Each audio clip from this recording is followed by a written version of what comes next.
Welcome to It's a Long Road, the Ramble Series podcast.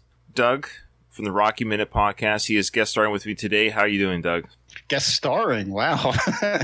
Makes me sound a lot more important than I actually am. But dude, thanks for having me. You're a true pleasure, a true joy in real life. And, you're a guest star in my life. So maybe maybe one day we'll, the stars will align and we'll actually meet in real life. I know. I definitely want to see you and meet you in person. You and Craig you're like my brothers. And one day, because I know once we do get together, it's just going to be like we've always known each other. It's just going to seem natural. Yeah. Weird world of, meeting people online. And back in the day, back when we were kids, this wasn't a thing. Like, you didn't know. Like, we had pen pals. remember pen pals? Oh, yeah. You just trying to find a cute girl to write. That was all. Yeah. It never worked out that way, though. I always wrote to some other kid from, Germany or something. I wonder how many pen pals even back then were creepy 55-year-old men writing kids. That's, what? It's probably more of a reality than we even know. Oh, man. Well, Doug, we are now tackling the Rambo franchise. What does the Rambo franchise mean to you? Well, Rambo was always like the anti-Rocky to me. I was far more of a Rocky fan than a Rambo fan growing up. And, I apologize to show my hand so early in your podcast. I was always a Rocky fan, much more than a Rambo fan. I've seen the Rambos plenty of times, including First Blood, but he was like the anti-Rocky. Rocky was a wholesome character. Rambo was this violent, personally tormented, although as a kid I didn't really see into his psyche like that. But just a violent dude, and I liked the Rockies and the Rambos for two completely different reasons, as a kid. Sure. It's interesting because Stallone plays both characters, and I guess that's often why people compare the two characters, because it's like, well, Stallone plays both characters, so it's automatic, and both are franchises. One has 5, one has, including the Creed films, 8 films. Take away the Creed films, one has 6 Rocky films that star Rocky, the character, and then, of course, 5 Rambo films. So very comparable in their journey, the times that they were released, the mirroring of Stallone's popular culture status. Very interesting to talk about all those things. We're on this journey, on this long road. Wasn't it always, too, with the Rambos and the Rockies, they were always released, starting now, in the same year? First Blood and Rocky 3 were released in 82, and then Rambo 3? No, First Blood Part 2 and Rocky 4 were released in 85? Am I right about that? Oh, boy, now you're putting me to the... Yeah. Hey, yeah, this guy doesn't know the release dates of the Rambos. I know First Blood was 82, yes. First Blood Part 2, I believe, was 85. I think 3, that's off the top of my head, was 88. Part 4 was 2008. And then Part 5 was 2019. I'm way off then, because, not way off, but Rocky 4 was 85, so that right. and First Blood Part 2 coincide, but then Rocky 5 was 90. Yeah, and then Rambo 3 was 88. So it's still kind of close enough. Close enough, yeah.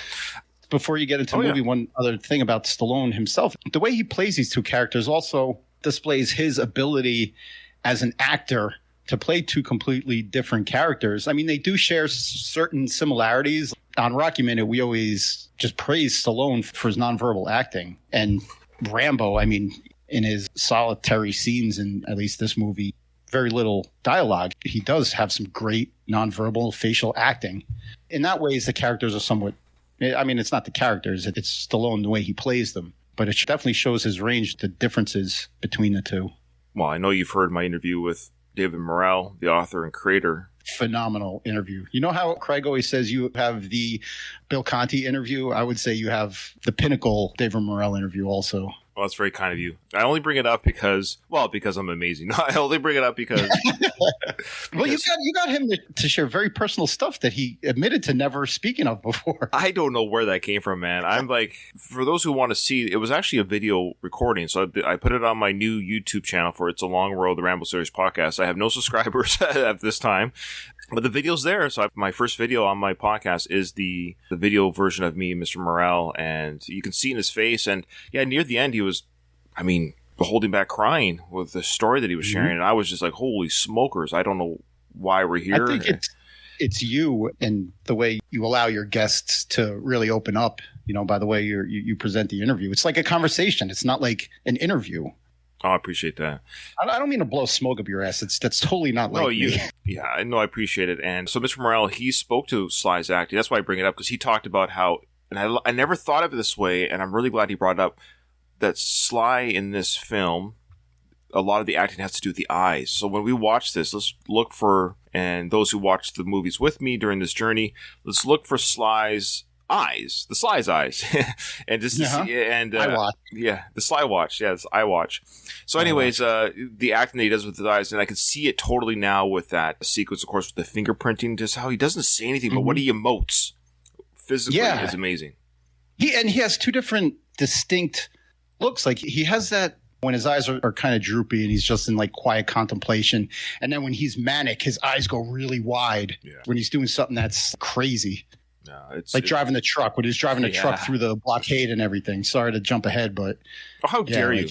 But that's what I noticed about his eyes. Well, no, before we get into our scenes of the movie, because it's actually not, well, I'd say it's not the majority of the show, but when I have a guest on, especially when it's your first time on the show, I do want to hear more about your thoughts on Rambo, the character, and the film First Blood. But you said you hadn't seen it in a while, and you said that you originally wanted to put the film in just to kind of see the sequences that we'd be talking about, just so it's fresh in your mind, which is totally fair. But then you ended up watching the whole thing. That's First Blood, man. Yeah, it draws you in. As a kid growing up, I saw Rambo 2 a lot more than I saw this, just because it was more action for a kid. Just the same reason why I saw Rocky 4 more than I saw the original Rocky growing up. I found this movie as a kid kind of boring because it has slow moments. The action pieces are tremendous, but you have to wade through a lot of slowness to get to those. But Rambo as a character, now it's like I said, as a kid, I saw him as a violent person, just like to shoot people, exploding arrows and blowing shit up and everything. And on the surface, that's what Rambo is. But when you cut through that and get into the whole him actually personally suffering, and that's his true character. He's just a guy that's carrying around a lot of weight. I don't know a whole lot of veterans, but unfortunately with the scope of my job as a police officer, I see the worst of people. A number of people that I come into contact with that are prone to violence, I find out are also veterans. Wow. Interesting. It's too bad. I mean, it's unfortunate. That's the correlation. Yeah. It is. You know, you talk to the parents and you know, they're like, oh, he wasn't always like this, you know, and it's sad. It really is sad that they have to carry around what they've seen, because shit you see in war is not meant for human eyes. We're just not built to withstand such trauma. And to see Rambo, as far as I know, is really the first movie or book, because the book was written first, was really the first character that displayed PTSD and addressed it. Not calling it PTSD because they didn't call it that back then, but addressing the traumas that these guys have gone through. Yeah, it was a really revolutionary, at least the mainstream. Maybe something was delved into on some TV show on, who knows, from the 60s or 70s. I don't know. But we've seen it before where, a character has been damaged. You know, wasn't that book Johnny Grab His Gun or whatever that book was? So there's definitely has been stories about characters suffering because of war. But the idea, what David Morrell did here, I love that idea of bringing the war home. So not just the post-traumatic stress, but literally Rambo brings the war onto American soil. He brings that war back. It's like a ghost that follows you from house to house. He carries this actual war to this poor small town. And like his inability to adjust back to civilian life. Yeah. Once he experienced the war, he couldn't let it go. Amazing, amazing story. So here we go. Craig and I, on our first episode, we got to the part where Rambo is about to enter the town of Hope. Now, of course, this is actually a real town, a real big town, small city, I guess you could say. It's grown even since 1982, but it still exists here in British Columbia, my province that I live in. Hope, British Columbia. Have you ever been there? You ever go to see the shooting locations? Have I ever been there? Yes, I have. Well, you drive through Hope to go to Alberta, and we had a family in Alberta. So I did a couple times as a kid. And I think I remember my dad saying at one point when I was little, because I didn't understand geography or whatever, but I remember him saying like, oh, this is where Rambo was filmed. In my brain, I was like, Rambo was here? And I remember kind of like looking around, like he's out in the woods. So a little bit, I'm kind of amazed but scared at the same time, you know. But it's a few hour drive. Like I have to take a ferry from where I live to the mainland, and then it's a bit of a drive. So I haven't been there in a long time to say I am going to Hope to look at the sites. But I think now that I'm doing this podcast, and obviously BC is my home province, like your home state, I'm definitely going to make a trip to Hope. Now with the internet and everything, it's going to be a lot easier to actually find the exact locations of where things were shot and stuff. Pre-internet, I probably would have had a hard time trying to figure out where exactly was the cliff or where exactly was the... Mm-hmm. Yeah. Because I live in New Jersey, which is a stone's throw away from Philadelphia, so I can drive into Philly and see the Rocky locations at any time. Yeah, you lucky bastard. I've only done it once, though. Yeah, just like in the Rocky films, you can run up the steps in Philadelphia at the Art Museum. Well, they also have the same exhibit for First Blood. You can go on the cliff and jump off of it. Or scale along the side of it. Yeah, you get to fall in the tree and sew up your own arm and everything. Yeah, nice. All right, so Rambo's about to walk into this town. And it's great because they actually got a place called Hope. Now, in the book, it was, I forget now. I think it was Madison, Connecticut or something like that, maybe. Boy, I already forgot the town. But I know the town's name was Madison because that's my daughter's name. I guess it was like a central southern state. It wasn't Washington in the No, book? it's not. And so in the movie, it's Hope, Washington. So it's definitely you can see the scenery, Pacific Northwest look to it. But it's British Columbia where it's filmed. So obviously the scenery has changed a little bit than the town of Madison.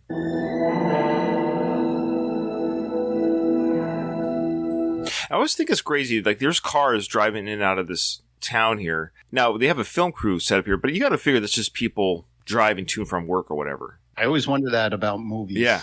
Like, how much of the traffic do they block off and just have some, not stunt cars, but, intentionally placed cars drive through for the aesthetic? Yeah, there's a car coming towards Sly, on the other side of the road. Like, there's somebody in that car driving in 82. Do they say, okay, we want you to drive? No, it's probably just people. It's probably early. It looks like early morning. You see the sun is a little bit low here. So it's probably people just driving to and from whatever through the town. And they just have a camera on the side of the road filming Sly walk. And it's just people like, hey, that's my van. In the van. Yeah, it's like my van was in Rambo. Oh, I guarantee it, man. I guarantee you say my van was in Rambo. I would. All right. So now he's walked into town and now we cut to the incredible Brian Dennehy. His skill as an actor is tremendous. I don't even know what else to say. He toes the line, too, because he's not all bad, I don't think. No. I don't know if that's the intention. And it's interesting what David Morrell said about the Teasel character, kind of modeling him after his own stepfather, Morrell's own stepfather, and how Rambo and Teasel have that antagonistic relationship out of mistrust, because that's how David Morrell felt about his own stepfather. Brian Dennehy plays Sheriff Will Teasel. Now, in the book, I forgot to ask the exact age, but I think Rambo in the book is probably 21 to 22. And Sheriff Teasel is probably close to 40. Not over 40, but old enough just that he could have been Rambo's father by age, like 20 years older. In this movie, now believe it or not, Brian Dennehy, Doug, I believe in this film, is 46. They were closer. And Sly was 36. Oh, okay. I thought they were even closer in age than that. No. We should also note that the film, it takes place in 82, and the events, I know we have a listener of our show who thinks otherwise, or used to listen to our show who thinks otherwise. The events take place in 82. I can't remember if I talked about that with David or if it was with Craig, but just in general, that it just makes more sense just to film it in current time. And that, I think it was David Morrell, where Sly is he is older. He's an older actor, so he's 36. It's still believable that Sly, or the veteran Rambo, is older, because in the book he's 21, 20. Like, he's just really has only recently left the war. Rambo's been out of the war now for 7-8 years. Also, I heard that in the book, and part of the reason why they have this antagonistic relationship is because Teasel was a veteran of the Korean War. Yes. And Rambo was a veteran of the Vietnam War, and Teasel felt that the accomplishments of the Americans in the Korean War had been forgotten, and everybody's focusing now on the veterans of the Vietnam War, and there's kind of a little bit of jealousy there because Teasel believes like his contributions have been forgotten, even though he was a well-decorated Marine himself. And that was a movie thing. That wasn't a book thing. It wasn't in the book? No, he is a Korean veteran, and he actually has the second highest medal from the Korean War, Teasel. They're both soldiers, and they're both veterans of war. The main conflict is how similar they were, how accomplished they were in their own right. But Teasel never had a son, and he wanted to have children. And he's going through a divorce in the book because he wanted to have a child, and his ex-wife-to-be didn't want to have kids, and she was moving away, or she moved away. There's a whole side story of him trying to resolve things with his ex-wife-to-be. He sees Rambo partly as himself, as a younger version of himself, but also as somebody he could have fathered and helped. And he has father issues as well. So both Teasel and Rambo have father issues. So there's father issues abound in this book. There's very little talk about the Vietnam versus Korean War meant. If there was, I missed it completely. There was very little discussion about what the Vietnam vets were going through. At the time, the Vietnam War was still going during the writing of this book. It was still happening. Maybe it was in deleted scenes then or something, because it was never explicitly said, but if I'm not mistaken, later on in the movie, you can see Teasel's medals. Yeah. They're there. And I think he mentions something about the Korean War in First Blood. I mean, it's been a little while since I've seen the whole film all the way through. Not like a long time, probably a year or two. But back to our first impression of Teasel, in this scene, he's a very polite guy. He's saying hi to the townspeople. You would think in the town he's a recognized, polite guy. He's nice to the citizens. He appears, by all intents and purposes, appears to be a good sheriff to his men, a good boss. Yeah, I want to get his age just to confirm. I believe he's 40. He just looks older. He does. But people aged weird back in the 80s. Why is that? I don't know. Not just the 80s, even earlier than that. Because of all the smoking and the drinking that people did back then, it just... What's 82? He was born in 30-something, right? 38. He's 44 in this film. Jesus, he's my age. I'm going to be 44 next month. Oh my gosh. That'd be like you playing Teasel. Oh my God. I'm going to cast Doug Greenberg as Sheriff Will Teasel in the remake. You could be cast right now in the remake of Rambo. That is hilarious. Unlike Rocky, because Rocky was created by Sylvester Stallone, so I get the connection that people have of never recasting or redoing the Rocky films. I get that. It's Sly's creation, his images, from his brain came the character. But to be fair to the Rambo character, Sly put it into the popular culture stratosphere, yes, but he didn't create the character. Correct. So Rambo is not as sacred in the sense of, it's not quite the sacred cow that Rocky is. I think Rambo, and I have no problem with it. And look, I actually don't have any problem with Rocky being rebooted in the sense of one day Sly's going to die. Is he going to be alive in 20 years? Unlikely. It's a great story. People can argue all you want about that, and I know I'm maybe on the minority, but part of me is like, a good story is a good story, and if you could retell that story with different people to a new generation, they're still going to go back to the original. It happens all the time. People go back to, like, oh, I want to see the one start. I mean, people went back to the original after seeing Creed. Creed 1 and 2 is like a reboot of the Rocky series. People watched Creed 1 because it was a new film, and they went back and watched the Rocky films because of their love of Creed. Yeah, Rocky got a whole new generation of fans because of Creed. So I say this with the Rambo films. Rambo, by all means, reboot it. Make it, and I think First Blood, Quentin Tarantino kind of teased that he wouldn't mind doing First Blood. A Quentin Tarantino First Blood would be unbelievable. It would be insane. I think that would be incredible, yeah. Quentin said, of course, that he would follow closely the source material and the psychological drama, the violence. The book is incredibly violent. It's a Quentin Tarantino violent book. A lot more killing, that's for sure. But if you put it in anybody's capable hands, I would say his are as capable as anyone's. Yeah. Yeah, I love it. You know, nice little music. He kind of struts out of the cop's office and puts on his cowboy hat, of course. He's got the... He is the sheriff. With the American flag behind him. Like, he's Mr. America right now. It's incredible. You know, smiles, takes in the morning air. Everybody's favorite sheriff right there. Well, it is a small town. He's been there his whole life. And so he is a staple both as a resident and, of course, it's the highest ranking type law authority in town. He is the law. Burped up his coffee and donuts there. Morning, Amy. How you doing, girls? Great. All right this morning? Yeah, so it is morning, and he's saying hi to the locals. He knows that's Annie. Yeah, yep. Morning, Sheriff. Andy! Howdy, Will.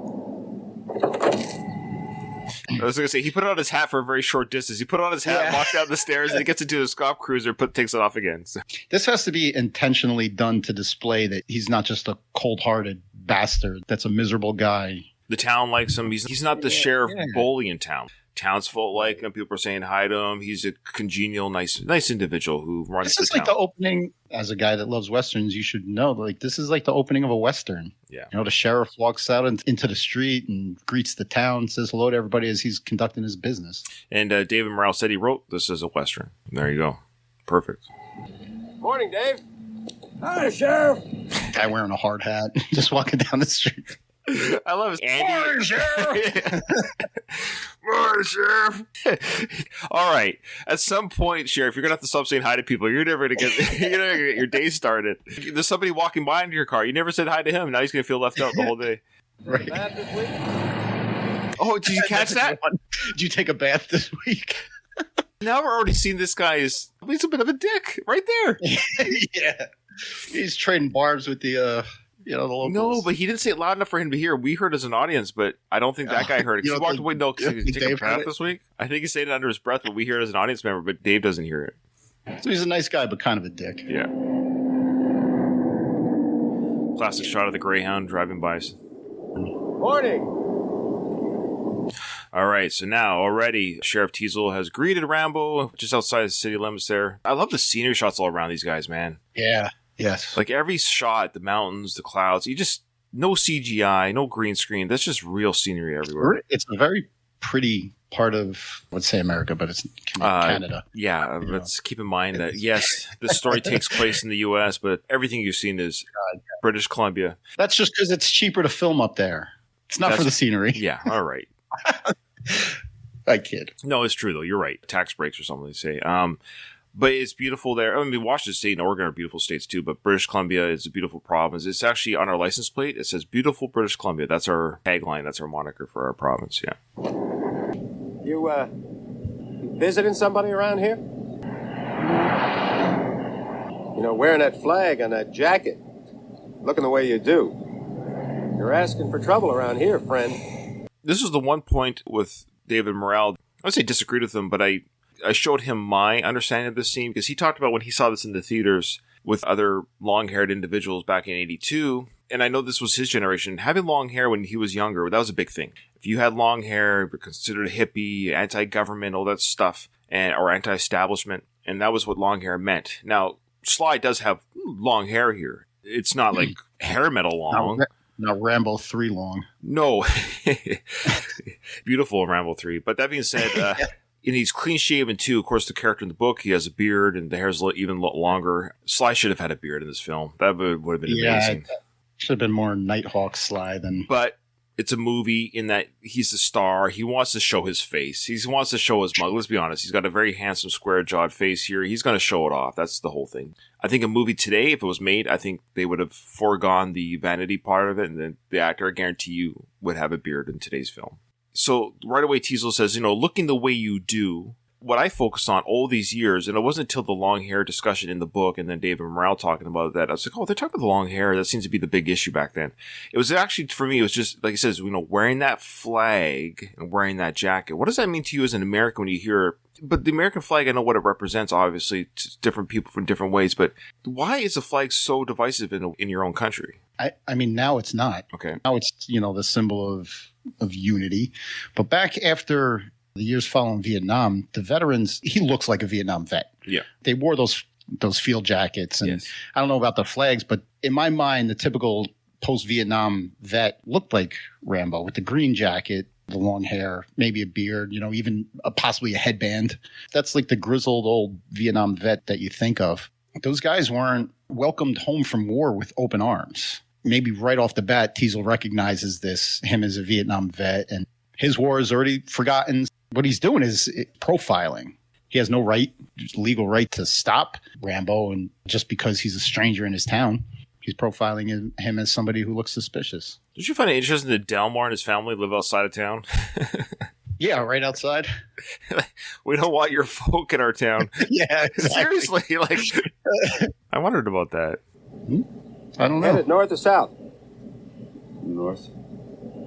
I love that he goes, are you heading north or south? And Rambo just arbitrarily picks north.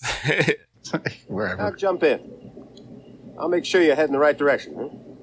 Great acting there, Jump in, I'll make sure you're heading the right direction, huh? The look on Dennehy's face, of course, Teasel's face is like, you know what I'm talking about, the direction out of my town. But his presentation of it comes off in a friendly way. I know we've seen this movie before, so we know where the character's heading, but you just get that sense right away that, boy, Teasel doesn't like this guy. And he's already starting to push him, already pushing him. Now, in the book, just so people know, and maybe even in the movie, but they don't talk about the movie, but in the book, Rambo has gone to 15 different towns just like this one. And he's been pushed and mistreated. And it wasn't until this town that it broke him. I think that's why, and partly in this film, he's less crazy in the film, because we don't see the journey of Rambo, the character, so much, so he's more sympathetic. Even still, in the book, as crazy as he went, you're still sympathizing with a little bit because he's been spit upon and mistreated in everywhere he's gone in America. And it wasn't until this town where he finally said, because he has conversations with himself in his head. And he's like, you could have let this one go. You could have let this one go like you did in the other towns, but you wanted this fight. You wanted to show him what you could do. And that was the conversation that Rambo has with himself, that he kind of wanted to show Teasel what he was capable of. In this film, after he's arrested, he's actually abused by the police. Did any of that happen in the other towns, or was the abuse really what triggered him? He got verbally abused and kind of mishandled by not just police, but the public. Even other street people attacked him and stuff. So he was everywhere he went, no matter law enforcement to public to homeless people. He just got harassed. So he just broke. That's the bane of the Vietnam vet. Yeah, at that time. So he doesn't verbally comply, but he's like, he kind of does a mini sigh there, and he goes, "Okay, I'll jump into the cruiser." I mean, in his mind, maybe he's saying like, "Oh, town that doesn't want me." Yeah, he could be saying that right now. Like, what is going through his mind right now? It's hard to say, but he does get into the cruiser. Where you headed? Portland. Portland is south. You said you were headed north. I love that little moment there. I catch it every time. So Teasel says, you said you're going north, but Portland's south. And then Rambo just goes, no. He doesn't explain what the no is for. Like, did you catch that? I didn't, but watch it again. Watch it again. Like, it is such a weird little moment. He's saying no, I didn't say I was going. Tell me what he's saying no to. Where you headed? Portland. Portland is south. You said you were headed north. What does he say no to? Yeah, I don't know. He says no. Yeah. Now, there's a couple theories I have, because it's editing, right? Now, apparently, there's a 3.5 hour cut of this film that Sly hated. Right. Did you hear about that? Yeah, I did. Against everything that we've come to know about Sly, he wanted his part cut. Yes. Now, I'm wondering, so maybe in this conversation here, Teasel said something. They thought, I'll just say no. Because there's a line, he just rolls right into another line right after that little no. So maybe it would have been too weird to edit because he says no. And then he starts talking about something else. So maybe they thought, oh, crap, where did we put this no? There might have been a longer conversation in the car. Right. Because he rolls right into another piece of dialogue. It would have been too choppy to edit the no and then have him start talking. So that's one theory. Or he's just like being dismissive, saying, no, it doesn't matter. It doesn't matter what I said or where we're going. He just wants to have a bite to eat, right? Sly is an interesting character, and I love him. But boy, is he interesting. And he's complicated. And I wonder what that 3.5 hour cut was like, because he said that if anyone saw it, it would have destroyed his career. Yeah, he hated his own performance so much. It's weird. Like, what happened in that cut? It's not described, is it? He just long cut. He hates it. I don't think it's ever seen the light of day. It's so weird. He tried to buy the rights to the film so he could have it destroyed. Yeah. I just hope we still get to see the 3.5 hour cut of Party, Kitty, and Studs. That's what I'm hoping for. You always go for the Kitty and Stud joke. Every time. Someplace I can eat around here? There's a diner about 30 miles up the highway. 30 miles. Wow. He wants him 30 miles. How long does it take you to walk 30 miles? Oh, quite a while. And of course, Rambo's like, are you kidding me? Like, he's realizing, oh, this guy does not want me in this town. And he's thinking, of course, I'm an American citizen. I fought for this country. This is what's already going through his mind. What's going on here? Am I not allowed to walk freely in my country? And that's a very good question. Why can't he freely? Like, what is this, North Korea? What's Teasel's problem with him?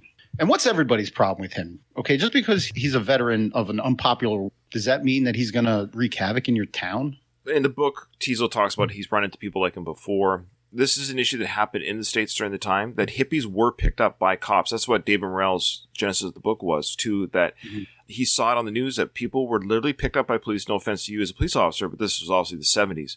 They were picked up by police. They were shaving, haircuts, and like they changed their... Can you imagine arresting someone and shaving their head, Doug? No. That's what they did back then. It's a time that's long forgotten, thank God. People were afraid of the cops back then because the cops doled out serious punishments. Yeah. They were the law and the trial judge and everything. And they carried out the punishments themselves. And you got to figure Teasel, too, sees a competent person here. He's no slouch. You can tell he's stiff-backed, square jaw. He's a veteran. He's younger than Teasel. Being a veteran himself, he sees danger. He kind of recognizes, like Teasel recognizes danger. He recognizes somebody who carries himself in a way that this guy... He's bad news, and he's not wrong. So Teasel is profiling, but he's also not wrong. Like, his profile is correct. Now, Rambo, had he just gotten a bite to eat, would have left town. We know that. We know that he just would have left town. He would have gone to his 17th town, and maybe there he would have lost his marbles if somebody else pushed him. Mm-hmm. Again, he got pushed too much here. Is there any law against me getting something here? Yeah, me. Right there. Mm-hmm. I'm the law that says you can't eat here. This is his town. Yep. He's the police, judge, and jury. That's right. Why are you pushing me? I just love that part. Can you imagine this conversation really happening? But I love it. Why are you pushing me?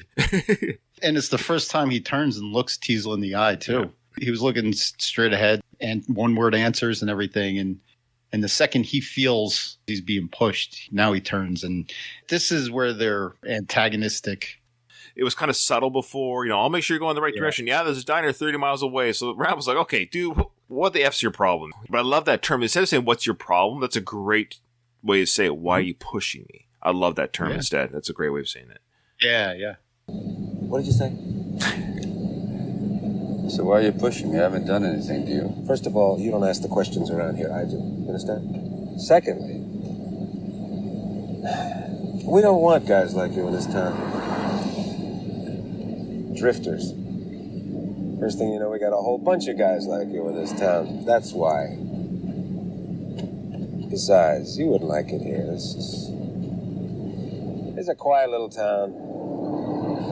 In fact, you might say it's boring. But that's the way we like it. When he says, I ask the questions around here, and that's everything that I hate about police today. Okay? You're speaking as an officer. Yeah, nobody knows what kind of cop I am because I don't talk about it much. But in my career, I started off like this, where instead of being that guy that wants to confront everybody with, I wear the badge, I'm the law, I call the shots, you actually listen. You listen to what the people have to say, and then you adjust the way you react to it based on the way they handle it. If you're encountering everybody and you say, no, I ask the questions, you answer what I'm asking you, what kind of response do you think you're going to get from that guy? Well, you're not, serving the public? Correct me if I'm wrong, but your job as a police officer is to keep the peace, is to, to keep the peace. Don't antagonize people you're talking to, because you're probably dealing with a lot of mental health issues too. You're dealing with people that are, and I feel bad for you guys because you're dealing with people at their worst, and you guys aren't trained doctors or psychologists. Your job is to protect the public too. So you're basically saying, hey, this guy is off his rocker or whatever it might be, through drugs, alcohol, or mental illness, or both, or everything. Mm-hmm. Yeah, sometimes you got to handcuff him and just take him away or her away from this, so they're not hurting other people. Like, it's just, and you got to be tough. But at the same time, I totally agree with you. Saying if you're pulling someone for a speeding ticket, and the guy says, "Oh, was I going over? Hey, I asked the questions here. I will let you." Like, whoa, you pulled me over. Like, already, you put this poor guy on. It's like, I'm just wondering why you're pulling me over, sir. Like I have a right as a taxpayer to know why the hell an officer has pulled me over. This is a scary moment for me as a citizen. Just let me know why you pulled me over. He could say, "Oh, just so you know, your taillight's out. I just want to make sure you're safe." "Oh, thank you, sir. That's very kind of you." It's normal for us to ask, "Why are you in my face?" It's completely true. And there's still, I don't know how many Sheriff Teasels there are out there. There's still quite a few, I'm sure. But we are, as police throughout the country, not just, my small department, we're getting a lot more training in de-escalation techniques and tactics. And instead of escalating a situation, we try to use calm tones and questions and stuff to de-escalate a situation. And I'm sure and all of your listeners know that police violence is a sore subject these days. We're really, throughout the country, are taking the right steps towards limiting that. I'm proud of you there, honestly. And I actually had you on this episode because I knew this would come up, because Teasel, this is the first introduction to Teasel. I wanted, my friend who's a sergeant in the police force to be here to see mannerisms that Teasel's here. And you're saying that, for the record, this is not good police work. No, I could honestly say, as the technical advisor of this podcast, this is not. No, I mean, we could get into it later, like how I, as a police officer, would handle. This is why you're here. Yeah. The way he encountered him is fine. He pulls up to him. Hi, how you doing today? Visiting somebody. I think he loses him when he attacks the way he looks. I would keep asking him more questions. Where are you headed? You're headed to Portland. You know somebody there. You have family there. He's okay in offering him a ride to the edge of town or whatever. Okay. Are you allowed to do that? Are you allowed to give people rides? Yeah, sure. Okay. I actually didn't know. Yeah. I wouldn't put him in the front seat, though. Fair enough. Yeah. You take him to the edge of town. Once he asks, can I get something to eat? I mean, I wouldn't try to discourage that. I'd say, yeah, you want something to eat? I can direct you into the best spot in town. I'd drive him there, drop him off. If you're suspicious of the guy, maybe you stay close. Sure. Like you let him go in, but you hang down the street just for a little bit to make sure that there's no issues inside. But there's no reason to escalate the situation the way Teasel does. Yeah, well, it wasn't Doug Greenberg that picked up John Rambo. I find asking questions and like trying to get to know somebody. You can ask him. I mean, maybe not ask him about the war, but the way he's dressed, be like, "Oh, you were in Nam." You can relate with him. Say, "I served in Korea." Yeah, exactly. That's another big tactic: is relating to somebody with your own personal experiences. Yeah. Let's continue this conversation. And I get paid to keep it that way. Boring. Oh, yeah, I want to say he senses that danger, of course, in Rambo. So he's like, you don't want to be here. This is not a playground that you want to play in. This is just a boring town. Nothing to see here. There's no game for you to hunt here. There's nothing here that's going to excite you. You need danger. You need excitement. So he's almost twisting it back on Rambo, saying, You'll find more excitement somewhere else. Go to Portland. You'll find lots of excitement in Portland. It's a much bigger town. But then Rambo says boring, and he kind of looks down. There's a part of him, I would say, he probably wants boring. All he's seen is drama and action and terrifying things. Yeah. He wants boring. And so the idea here, I think it hits him a little bit where he's saying, you're trying to sell me boring as a bad thing, but actually that's what I'm looking for. I'm looking for boring. I don't want drama. Thus my question, why are you pushing me? I actually just want a peaceful meal and move on. Maybe he's in search of a place to plant roots. Yeah, exactly. Start a family, have little ramblings. So this is a great shot here of the bridge that the police cruiser drives across. So this would be a spot I would have to visit in Hope, that bridge. The classic scene where he drops off Rambo. Portland, straight ahead. Now, I love how he says Portland straight ahead. Rambo gets out of the car, but then Teasel turns on the lights. What's that all about? Why would he turn on the lights getting Rambo out of the car? If you stop in the middle of traffic, yeah, you'd want to turn the lights on to alert the other cars, but there's nobody around. I don't know what that purpose is. I think it might be just to tell Rambo, yeah, like, okay, this is a police matter now. Like, I've dumped you off here as a police officer, not as a friend, maybe. Right. If you want some friendly advice, a haircut and take a bath. You wouldn't get hassled so much. So right there, he says it as plain as day. Yeah, you don't want to get hassled? Look like the establishment. Look like a government FBI boy. He has to get in that one last dig. He doesn't want your advice. Right? Yeah, it's friendly advice. What are you talking about? It's friendly advice. You're just giving him one last shot. You almost had him. You almost had him out of your town, but you had to mess with him one last time. And I love how he says, you want some friendly advice? Get a job. Oh, really? You want to be a homeowner? Buy a home. Okay. Yeah. Sure. Hope this ride helped you out.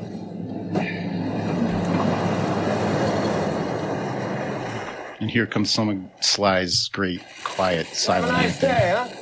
He said, hope this ride helped you out. He drives right. Have a nice day, huh? Oh, you bet there, sir. Yeah, you have a good day, too. So now Teasel's driving back to town. Yeah, so Teasel's driving away. Have a nice day there, Mr. Rambo. Off he goes. But this sequence is coming up. Of course, our listeners can't see it, but they've seen the film 100 times. I'm sure all of our listeners are big First Blood fans. The sequence that will be coming up is just so well done. It's just amazing how it's shot. Rambo looks... Thunder. Yeah. Rambo looks at the cruiser drive away. Faces it. And I love this moment because he's thinking, do I go out of town or do I go back? He's actually thinking, and in the book, this is actually the discussion he's having in his head. Of course, he can't do this in a movie, thoughts in his head, but acted very well. We know exactly what Rambo's thinking here. Choices, decisions. And this here is one of Sly's strengths as an actor. Because he does portray that internal conflict a little bit. If I walk away, especially after what you told me about the book, if I walk away, I can go to another town and get treated the same way, or I can make a stand and stick up for myself. Exactly.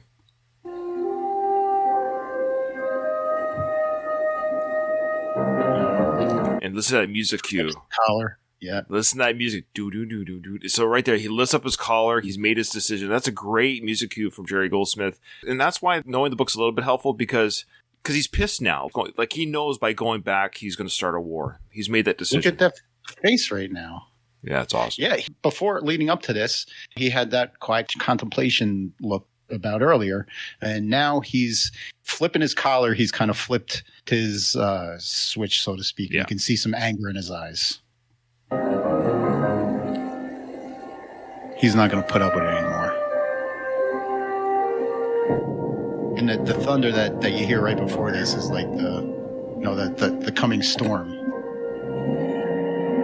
Rambo just crosses the bridge just enough. Teasel sees in the rearview mirror. Not even that surprised, really. He's not even that surprised that he's coming back to town. And so now Teasel, great confrontation coming up.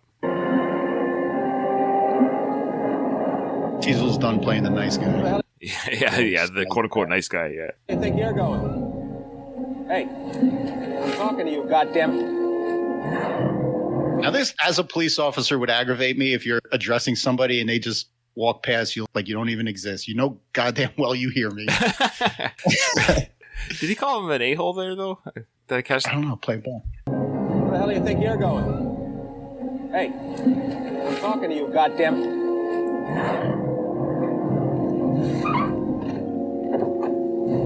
Let me see some ID.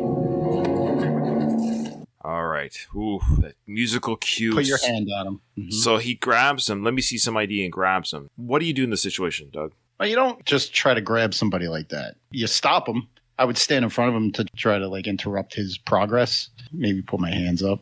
You don't grab somebody by the wrist. That's just asking for trouble. Now, in the book, it's really amazing. He talks about how in this confrontation in the book, he has a lot of inner dialogue because at this moment, he knows that he could actually destroy Teasel right now. Bare hand. Talks about how he could rip his spine out of his back, break him in 5 different places, all this, grab his gun and blow him, like all these things. You just hear what he can do. The images in his mind of Rambo is a very accomplished killer, very accomplished, but he holds back. So right now, this is Rambo holding back. He's allowing Teasel to a degree to do what he's doing here. It's a game now for Rambo a little bit. Yeah. So Teasel grabs his arm, Rambo pulls back, and now Teasel, I believe, is right away grabs for his weapon or puts his hand on his holster. Well, the way Rambo rips his arm away, it's not just a show of defiance. He's actually violently rips his hand away and kind of takes an offensive stance. Mm-hmm. Oh, yeah. He's ready to fight. Yeah. All right, you're under arrest. What, at this point, is he under arrest for? I guess you could get him for obstruction of justice. I mean, he's not preventing any admission of the law. It's tough. But yeah, that is tough. I mean, he disobeyed your unlawful order to get out of town. I really don't know.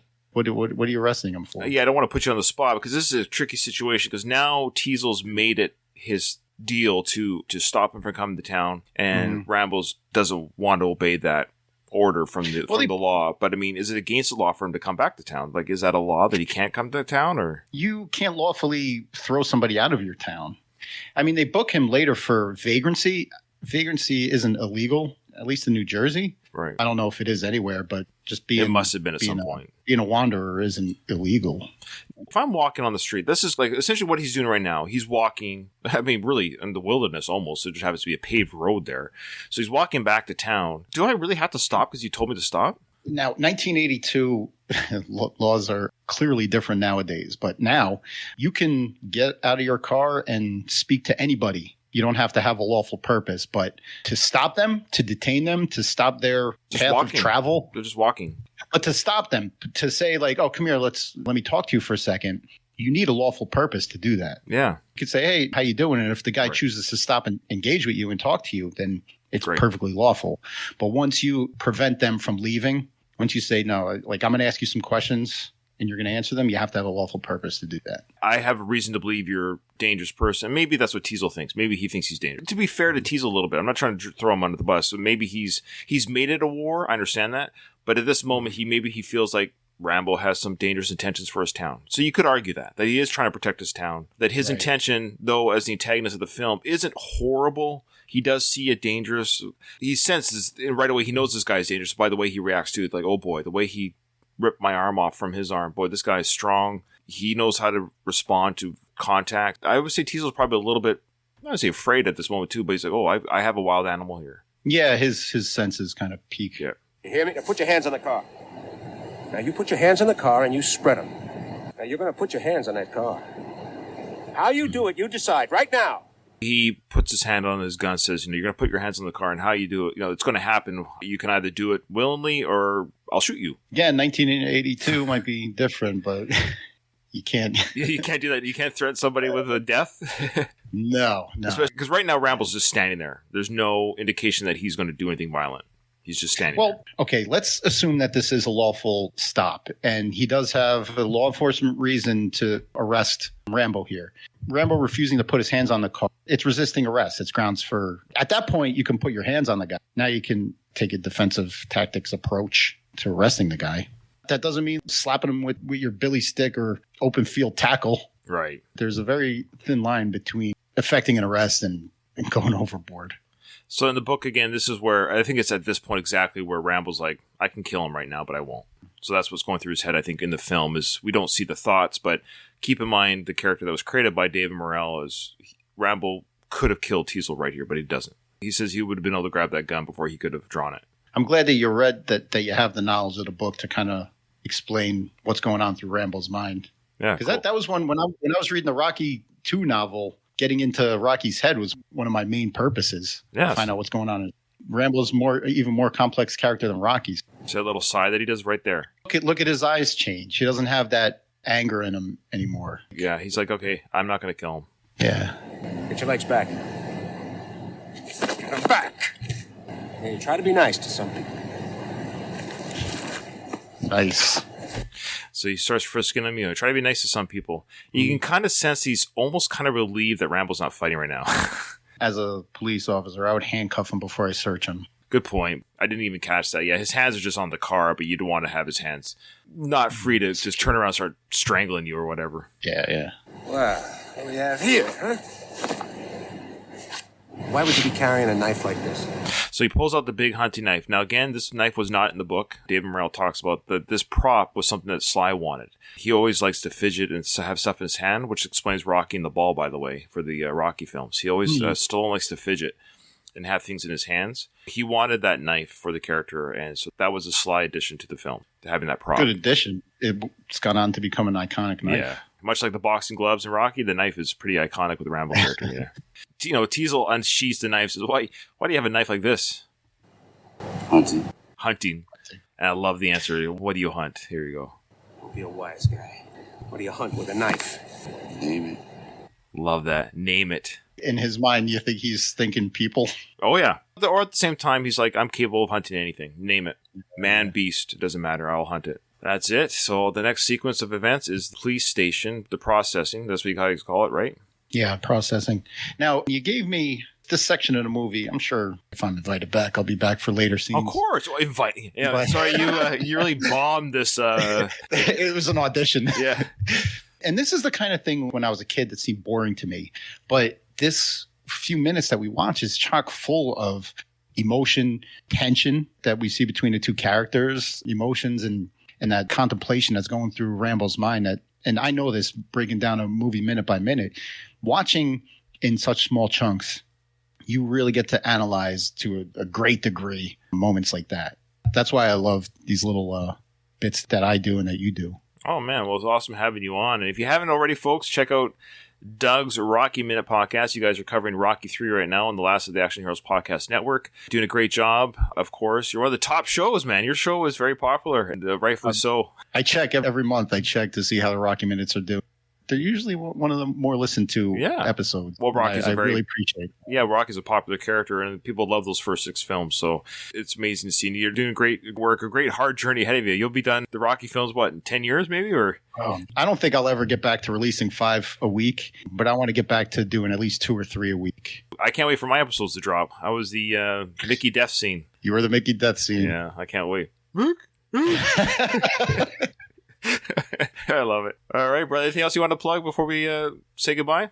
What about our combination project, the Sylvester Stallone fan podcast that we do with our buddy Craig? So check that out again on the Last of the Action Heroes Podcast. Have we done 30? I think it's about 30 plus episodes we've done. Yeah. Wow. Yeah, where we cover Sly films that are neither Rambo or Rocky. So that's the fun. So if you're a Stallone fan, you're listening to this podcast because you're a Rambo fan, but you're like, yeah, I like other Stallone films. Just Google Sylvester Stallone podcast. It's on the same network feed. You can see it there. We cover stuff like from Escape Plans, Expendables, to Lockup, to Victory, all those films, Cobra.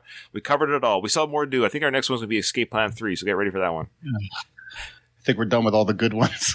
We are, officially. Oh, we still have Rhinestone to do, so maybe. Oh, okay, great.